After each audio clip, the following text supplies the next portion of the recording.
जय हिंद एवरीवन, आप सबका आपके YouTube चैनल राष्ट्रीय सेवा पे स्वागत है। आज से हम अपनी एफकैट की स्टैटिक सीरीज को स्टार्ट करेंगे सो दैट जितने भी उसके स्टैटिक टॉपिक हैं वो आपको एक ही प्लेलिस्ट में मिल जाए एंड उसके अलावा जो भी रीजनिंग, इंग्लिश रिस्पेक्टिव सब्जेक्ट्स हैं उनकी हम अलग वीडियोस को डाल लेंगे। तो आज हम सबसे पहला टॉपिक डिस्कस करेंगे अपना यूनाइटेड नेशंस और उसके कुछ ऑर्गन्स। न्यूज में भी रहते हैं, G4 country, coffee club countries, अब देखते हैं लगातार न्यूज में रहते हैं। आज हम उनके ऑर्गन्स को पढ़ेंगे कि यूनाइटेड नेशंस के कौन कौन से ऑर्गन्स हैं। अब यूनाइटेड नेशंस आप सबको पता होगा इसके 6 मेजर ऑर्गन्स हैं। उसमें से UNSC United nation security council लगातार न्यूज में रहता है बिकॉज इसके परमानेंट मेंबरशिप के लिए इंडिया लगातार यहां पर लगा हुआ है कि इंडिया 6th मेंबर बन जाए। जापान भी पूरी कोशिश कर रहा है। आज हम डिस्कस करेंगे हर एक ऑर्गन को एक एक करके। एफकैट के एग्जाम में आप देखते हैं वन लाइनर क्वेश्चन, हर बार का आप पेपर उठा लीजिए, वन लाइनर क्वेश्चन बहुत ज्यादा आते हैं। सो फैक्चुअल नॉलेज आपको पता हो, उसमें ऑल्दो रीजनिंग और मैथ्स इंपॉर्टेंट रोल प्ले करती है बट क्वाइट ऑब्वियस है जीके क्वेश्चन हर बार 20 से 25 क्वेश्चन इसके भी हैं, तो आपको स्टैटिक जितने भी टॉपिक्स हैं वो अच्छे तरीके से क्लियर हों। अब यूनाइटेड नेशंस अगर हम करें, आप सबको पता है वर्ल्ड वॉर 2 के बाद यहां पर 1945 24 अक्टूबर को ये फाउंड हुई। पहले लीग ऑफ नेशंस बनाई गई थी बट लीग ऑफ नेशंस से यहां पर उनका जो भी मोटिव था वो यहां पर फुलफिल नहीं हुआ। तो लेटर ऑन हम देखते हैं सेकेंड वर्ल्ड वॉर के बाद यूनाइटेड नेशन यहां पर ऑर्गेनाइजेशन आ जाती है। Its charter was signed in San Francisco, USA, June 26, 1945. Date based question आ सकते हैं, आपको पता हो। एंड फाइनली 24 अक्टूबर जिसको यूएन डे सेलिब्रेट करते हैं 1945, United nation came into an existence. इससे पहले क्या था? लीग ऑफ नेशन, मैंने आपको बताया इससे पहले लीग ऑफ नेशन था जो कि क्रिएट किया गया था बट वहां पर उसका मोटिव फुलफिल नहीं हो पाया एंड उसके बाद फाइनली हम देखते हैं यूनाइटेड नेशन आ जाता है। तो this 24 October is important date. Now ये अभी जस्ट रिसेंटली करंट अफेयर्स है।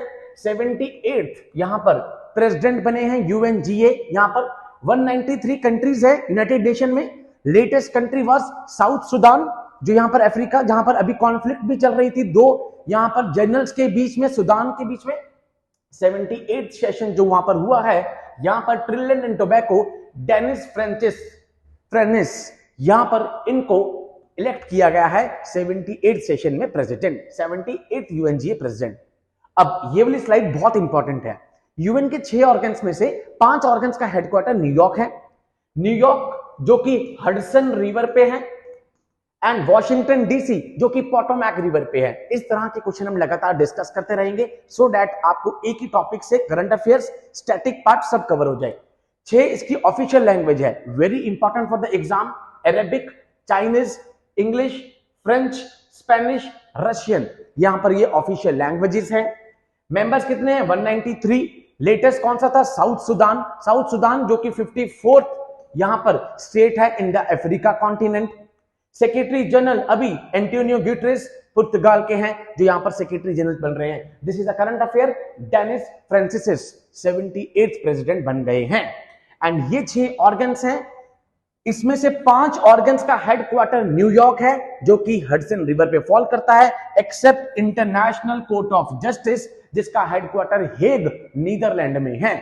इसमें से ट्रस्टशिप काउंसिल का कोई रोल अब नहीं रह गया है बिकॉज यहां पर ये ट्रस्टशिप जो भी यहां पर स्टेट्स थी उनके लिए था and last was the Papua and उसके बाद इसका रोल खत्म हो जाता है।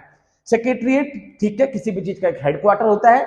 Important organs are the rest ones. एक एक करके डिस्कस करते हैं। ओके, सबसे पहले UNGA जनरल असेंबली।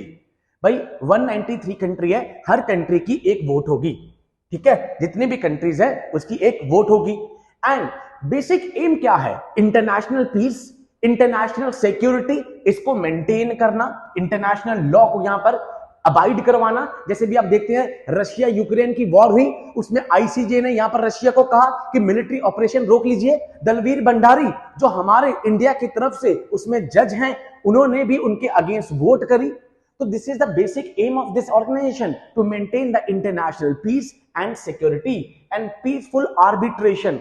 भाई दो नेशंस के बीच में कुछ भी है तो वहां पर पीसफुल आर्बिट्रेशन करना है। आप देखते हैं कि कश्मीर का इशू यूएन में पहुंच गया था, क्वाइट ऑब्वियस, ठीक है। नाउ इसके कुछ सेशंस होते हैं, यहां पर रेगुलर सेशंस होते हैं, कुछ इसके स्पेशल सेशन होते हैं सितंबर से दिसंबर के बीच में। आप देखते हैं कि हर बार यहां पर रिप्रेजेंट करने के लिए कोई ना कोई जाता है, प्राइम मिनिस्टर भी गए थे। एंड एक यहां पर प्रथा चलती आ रही है, this is a convention, not कि भाई हर बार होगा।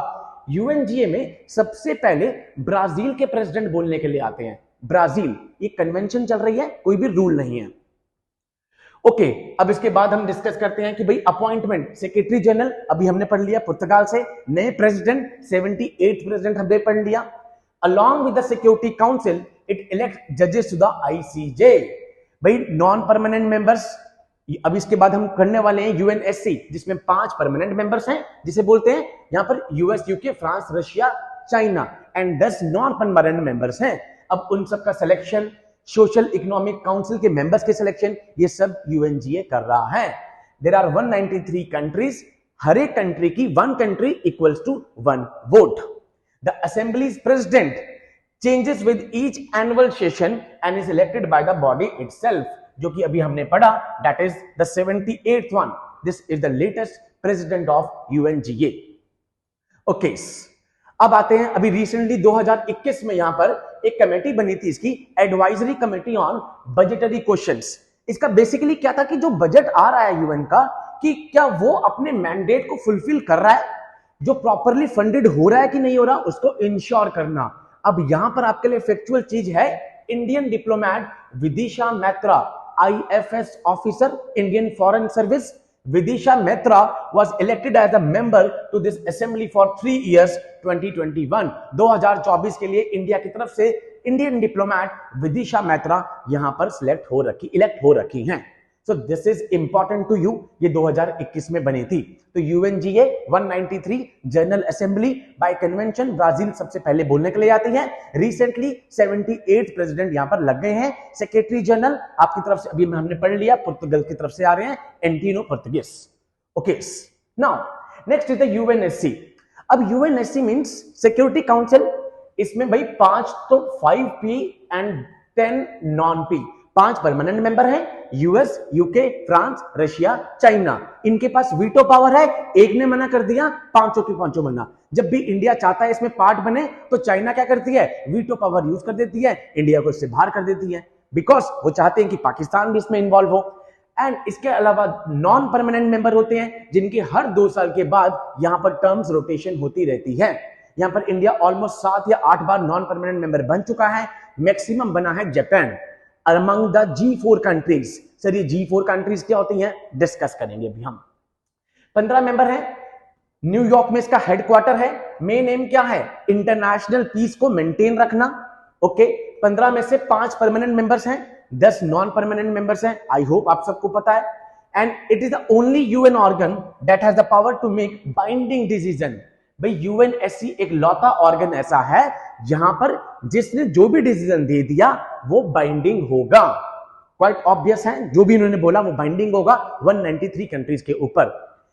G4 कंट्रीज, 2 चीजें आएंगी। G4 countries coffee club, these are the 2 sessions. G4 countries वो कंट्री हैं जो यूएनएससी का एक्सपेंशन चाहती हैं। वो चाहती हैं कि जो परमानेंट मेंबर हैं यहां पर वो बढ़ जाएं, जिसमें India, Japan, Germany, Brazil, 4 major countries ऐसी हैं जो कि चाहती हैं कि यूएनएससी का एक्सपेंशन हो जाए। अगर G4 कंट्री आपके पेपर में आ जाए तो directly these are those countries which want expansion in the UNSC। अब इसमें से जापान सबसे ज्यादा बार नॉन परमानेंट मेंबर बना है, इसलिए वो कहता है कि हमारा सबसे पहला हक है यहां पर परमानेंट मेंबर बनने का। सेकंड नंबर पे आता है इंडिया। ओके, अब भाई जब भी इंडिया मेंबर बनेगा सबसे ज्यादा प्रॉब्लम किसको आती है, पाकिस्तान को आती है। एक ग्रुप बना हुआ है that is called coffee club. Coffee club, जिसका दूसरा नाम है यूनाइटिंग फॉर कंसेंसस, वो चाहता है कि यहां पर एक्सपेंशन ना हो। They are opposing the expansion. भाई जब भी कोई एक्सपेंड यहां पर इंडिया के अगेंस्ट जा रहा है तो आंख बंद करके सबसे पहले कंट्री तो पाकिस्तान ही बैठी है, जो चाहती है कि इंडिया इसका मेंबर ना बने। Italy, Spain, Malta, San Marino, South Korea, Canada, Mexico, Turkey आपको सबको पता है, टर्की हरदम इंडिया के ऑपोजिशन में रहा है, कश्मीर वाले इशू में भी ऑपोजिशन में रहा। But prime minister Narendra Modi ji ने जब अर्थक्वेक आया तो ऑपरेशन दोस्त के थ्रू यहां पर टर्की की हेल्प करी यहां पर, बट यहां पर वो हमारे अगेंस्ट खड़े हुए हैं। थर्ड, पहला आया G4, दूसरा आया कॉफी क्लब, थर्ड आया रजाली रिफॉर्म। रजाली रिफॉर्म एक ऐसा चीज था जो चाहता था कि जो 15 मेंबर्स हैं सिक्योरिटी काउंसिल में, यहां पर वो बढ़ के 24 हो जाए। It wants 1997 it wants expansion from 15 to 24 members। तो अगर रजाली रिफॉर्म डायरेक्टली पेपर में आ जाए तो ये क्या चाह रहा था, यूएनएससी का एक्सपेंशन। G4 कंट्रीज क्या चाह रही थी, यहां पर यूएनएससी का एक्सपेंशन। कॉफी क्लब क्या चाह रहा था कि यहां पर against the expansion, basically India के अगेंस्ट खड़ा हुआ है पाकिस्तान। यहां पे ये तीनों के तीनों इंपॉर्टेंट है आपके एग्जाम के लिए। नाउ नेक्स्ट एक बना था ग्रुप ऑफ फ्रेंड्स, कुछ दोस्तों का एक ग्रुप बना। They were launch in 2022 during Indian presidency of UN. जब भी यूएन की तरफ इंडिया जाता है तो क्वाइट ऑब्वियस है, सबको पता है India is a very powerful country. India की इकोनॉमिक स्टेटस, इंडिया का डिप्लोमेटिक स्टेटस लगातार बढ़ता जा रहा है। India is a big brother, आप सबको पता होगा। इंडिया के जितने भी नेबर्स हैं, इंडिया हरदम सबसे पहले हेल्प देने के लिए खड़ा हुआ है हर कंट्री को। आप यूक्रेन की वॉर ले लीजिए, आप अफगानिस्तान का इशू ले लीजिए, आप यमन का इशू ले लीजिए, आप किसी भी कंट्री का, अभी टर्की का ले लीजिए, सबसे पहले भारत हेल्प भेजता है। यहां पर co chairs of the group friends India, Bangladesh, Japan, France, ये सब हैं। ये क्या चाहते हैं, to promote accountability for the crimes against peace makers, seek facilitation of capacity building and technical assistance. Peace makers पे मैंने अलग से वीडियो बनाई थी कि बहुत सारे पीस मेकर्स मिशन पे गए हुए हैं, हमने पढ़ा था। तो ये एक ग्रुप ऑफ फ्रेंड्स का एक ग्रुप है जो ये चाहता है कि जितने भी कुछ क्राइम्स हो रहे हैं अगेंस्ट इनके, यहां पर उन सबका ध्यान रखा जाए। ये 4 टर्म्स आपके लिए इंपॉर्टेंट हैं। Now next one is India and UNSC. भाई इंडिया क्या कर रहा है, इंडिया अभी 2022 में इंडिया की मेंबरशिप खत्म हुई है 2 साल की। नॉन परमानेंट मेंबर रोटेट होते रहते हैं। तो हम देखते हैं कि इंडिया से पहले जापान कहता है कि हम ज्यादा बार नॉन परमानेंट मेंबर बने हैं, इसलिए we deserve to be the member of UNSC. And अभी ministry of external affairs Jaishankar ji ने कहा है कि नॉन परमानेंट मेंबर हमें पक्का मिलेगी फॉर 7 टर्म्स। हो चुका है 2028 और 29 और 29 में दोबारा से हम मेंबर बनेंगे। एंड इसी के थ्रू इंडिया चाहता है कि वहां पर वो परमानेंट मेंबर बने। बिकॉज परमानेंट मेंबर बनने के लिए एक तो आपको जनरल असेंबली में मेजोरिटी चाहिए, वो तो भारत को मिल जाती है, प्लस जो ये 5 परमानेंट मेंबर्स हैं ये भी तैयार हों। बट इसमें चाइना ऐसा बैठा हुआ है जो हर बार यहां पे मना कर देता है। वीटो पावर, एक ने मना करा सबकी मना हो गई, इसलिए इंडिया परमानेंट मेंबर नहीं बन पा रहा। Next is the economic and social council. इसका बेसिकली तो क्या है एम, जैसे कोविड के टाइम पे हेल्थ आया था, एक स्पेसिफिक कोई भी इश्यू आ गया उसको डील कर रहा है। यहां पर innovative thinking on sustainable development, social और इकोनॉमिक इश्यूज जो भी आएंगे उसको डील करेगी ये ऑर्गेनाइजेशन। ये तभी लाइमलाइट में रहती है। एसडीजी गोल्स आ गए, कोविड के टाइम पे हमने देखा प्रॉब्लम्स आई उस टाइम पे। Now it coordinates the inter governmental work of specialised agency, जो भी पर्टिकुलर लेबर ऑर्गेनाइजेशन होगी, फूड की होगी, जो स्पेशलाइज्ड एजेंसीज है उससे ये कोऑर्डिनेट कर रही है। इसका बेसिक एम इकोनॉमिक और सोशल इशू के लिए है। इंडिया इसका भी मेंबर है, 54 मेंबर्स इसमें हैं एंड ये 3 साल के लिए होती है। एंड मैंने बताया सबके हेडक्वार्टर कहां पर है, न्यूयॉर्क में है, एक्सेप्ट द वन ICJ जिसका हेग में है, नीदरलैंड में है। ये ज्यादा न्यूज में नहीं रहता है। And for the nations to be part of this it needs 2/3 majority. हर किसी को 2/3 मेजोरिटी चाहिए जनरल असेंबली की, वो परमानेंट मेंबर के लिए भी हो या फिर इकोनॉमिक सोशल काउंसिल के लिए भी हो। This is the next one. Next is secretariat. भाई कोई भी ऑर्गेनाइजेशन का एक हेडक्वार्टर होता है, भाई किसी भी चीज का एक हेडक्वार्टर होता है, ठीक है। IMF का हेडक्वार्टर है यहां पर, तो हम देखते हैं कि यहां पर इसका सेक्रेटरीट कहां पे है, न्यूयॉर्क में है, that is in the USA। New York कौन सी रिवर पे है, हडसन रिवर पर है। वॉशिंगटन डीसी किस पे है, पोटोमैक रिवर पे है। This is very important. Okay, secretariat हो गया हमारा। ICJ, this is the important one, जो अभी न्यूज में भी लगातार था, रशिया वाले पार्ट में। इंटरनेशनल कोर्ट ऑफ जस्टिस, जैसे सुप्रीम कोर्ट है हमारा इंडिया का, तो पूरे वर्ल्ड का अगर हम कहें एक जो कोर्ट है उस कोर्ट को कहा जाता है इंटरनेशनल कोर्ट ऑफ जस्टिस। यहां पर एक लौता है जो हेग में है, यहां पर बाकी सब न्यूयॉर्क में है। लीगल डिस्प्यूट, 2 स्टेट्स 2 नेशंस के बीच में कोई डिस्प्यूट्स हो रहे हैं, it give advisory opinion and specialised agencies. यहां पर 15 जज इसमें होते हैं 9 साल के लिए। जो भी जज बनेंगे 9 साल के लिए जज बनेंगे। यहां पर 15 जज होंगे, अलग अलग जगह से आएंगे, एक कॉन्टिनेंट से रिस्पेक्टिवली एक तो पक्का ही आएगा। जो 5 मेंबर्स हैं, 5 परमानेंट मेंबर्स, उनमें से तो एक आएगा ही आएगा। इंडिया की तरफ से at present Dalveer Bhandari, justice Dalveer Bhandari India को रिप्रेजेंट कर रहे हैं। बहुत प्राउड की बात है हमारे लिए। ओके, 5 जजेस हर 2 साल के बाद थर्ड ईयर पे, क्वाइट ऑब्वियस है, यहां पर कुछ रिटायर भी होंगे। 5 जजेस are elected every 3 years to ensure the continuity. जैसे राज्यसभा में होते थे ना, हर 2 साल के बाद कुछ मेंबर्स लगेंगे, सेम यहां पर भी है। 15 जजेस में से अगर हम देखें, अगर बाई चांस कुछ वर्स्ट हुआ, बिकॉज एफकैट में ऐसे क्वेश्चन पूछ लेते हैं, ठीक है, सीडीएस में भी आ जाते हैं, कि जो 5 जज हैं यहां पर वो वेस्टर्न यूरोप से आ रहे हैं, 2 लैटिन अमेरिका से आ रहे हैं, 3 हमारे पास अफ्रीका से आ रहे हैं, ठीक है, एंड कैरेबियन से आ रहे हैं, 3 एशिया से आ रहे हैं, तो रिस्पेक्टिवली अलग अलग जगह से यहां पर आ रहे हैं, एक कॉन्टिन्यूटी बनी रहे।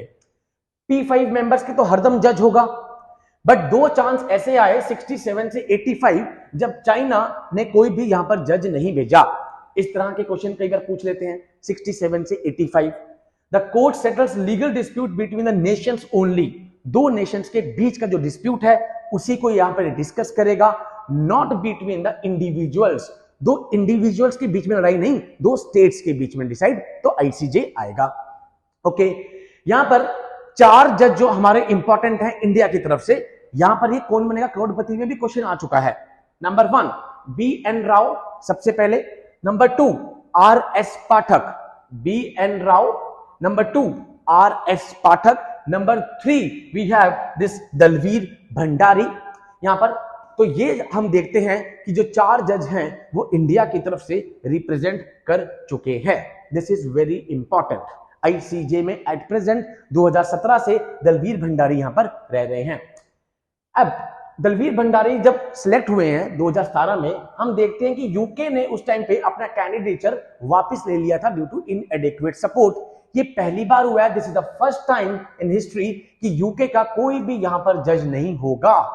एंड ये पहली ही बार है जब हम देखते हैं कि 5 जो परमानेंट मेंबर हैं यहां पर वो लूज कर जाते हैं to the ordinary member. India तो ऑर्डिनरी मेंबर है, परमानेंट मेंबर नहीं है, तो हम देखते हैं ये भी पहली बार हुआ। एंड पहली बार हुआ कि P5 कंट्री से कोई जज भी नहीं आया, तो यहां पर इंडिया के लिए ये इंपॉर्टेंट है। आई थिंक इसमें 4th जज का नाम नहीं दे रखा है, BN Rao, RS Pathak, and then Dalveer Bhandari, and one more is there, I think the Nagaraj one. I'll confirm it in the comment box. Nagaraj one, I think Nagendra I think the 4th जज one. तो ये 4 हो गए हमारे पास। ट्रस्टशिप काउंसिल लास्ट बचा हुआ है, ये मैंने आपको बताया खत्म ही हो गया है, बिकॉज यहां पर जितने भी ट्रस्ट टेरिटरीज थी उन सब ने इंडिपेंडेंस गेन कर ली थी, and the last nation was the Pallav. तो उसके बाद से इसका कोई भी काम नहीं रह गया। 1994 के बाद यहां पर इसका कोई भी काम नहीं रह गया है। So trusteeship council is not important, UNSC is very important, ICJ is very important, UNGA is very important। तो इसी तरह के जो स्टैटिक पार्ट है हम लगातार यहां पर अब डिस्कस करते रहेंगे, सो दैट जो भी एफकैट वाले बच्चे हैं या सीडीएस के, एनडीए के हैं, बिकॉज ये काम हर किसी के आएगा। बेशक तीनों के तीनों एग्जाम हो डिफेंस के, हर एग्जाम में ये काम आने वाला है। एंड जहां तक ये बात रही दैट 4 जजेस फ्रॉम इंडिया, मैं 4th जज जो है वो आपको जल्दी ही कमेंट बॉक्स में देता हूं, नगेंद्र है, आई होप जितना मुझे आइडिया है, एंड इसको हम डिस्कस कर लेंगे। सो इसी तरह के सेशंस के लिए आप हमारे चैनल को सब्सक्राइब करके रखिए। जय Hind to all, take care.